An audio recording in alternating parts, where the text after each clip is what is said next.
From Washington, this is VOA News.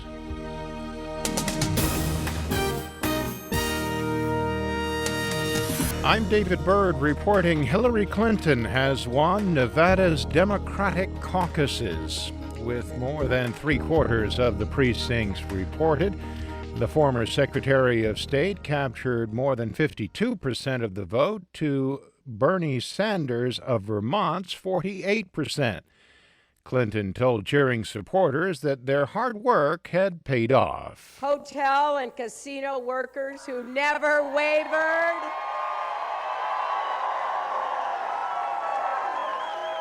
Students with too much debt and small business owners who never go off the clock.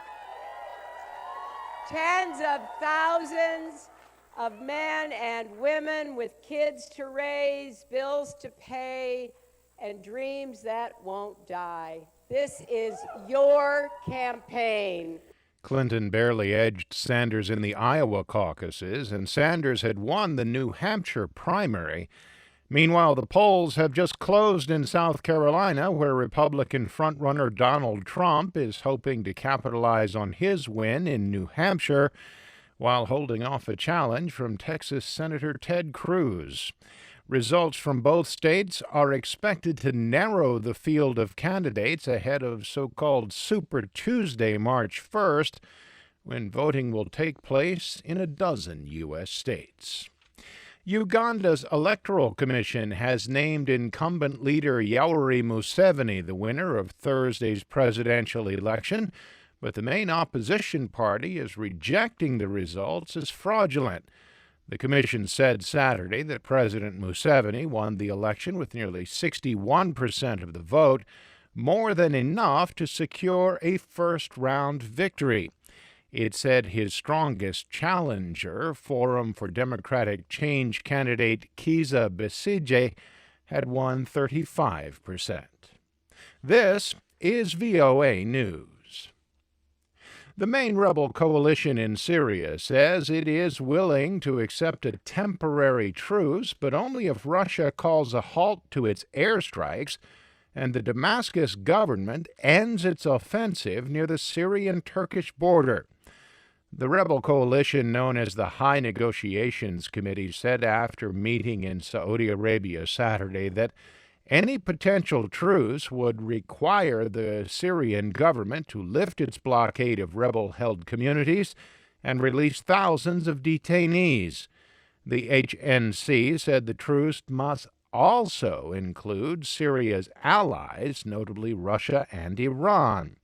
Russia has said that it will not stop its airstrikes against what it calls terrorist targets in Syria, even if there is international agreement on a temporary truce. British Prime Minister David Cameron has set a referendum on Britain's continued membership in the European Union for June 23rd. Speaking to reporters Saturday, Cameron said his cabinet approved a recommendation that Britain stay in a reformed 28-nation European Union. This is about how we trade with neighbouring countries to create jobs, prosperity, and financial security for our families. And it's about how we cooperate to keep our people safe and our country strong. The Prime Minister added that the ultimate decision is for the British people to make in June. He did promise to campaign in favor of the EU. Britain's deal with the European Political and Economic Alliance followed a marathon two-day summit in Brussels, where EU members unanimously agreed on a package of concessions to Britain. And former U.S. Supreme Court Justice, the late Antonin Scalia, has been remembered as a man who loved God, loved his family, and loved his country.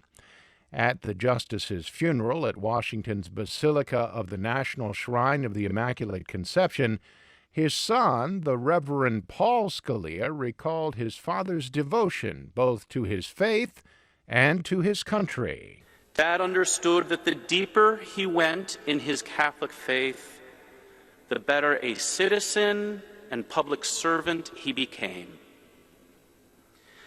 God blessed him with the desire to be the country's good servant because he was God's first.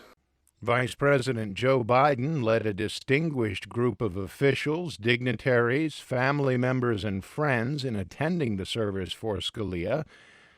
Scalia's fellow justices, several cabinet secretaries, and many members of Congress were in attendance.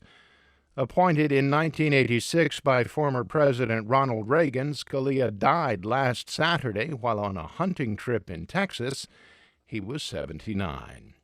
For more on these stories and the rest of the day's news, log on to our website. I'm David Byrd in Washington. That's the latest world news from VOA.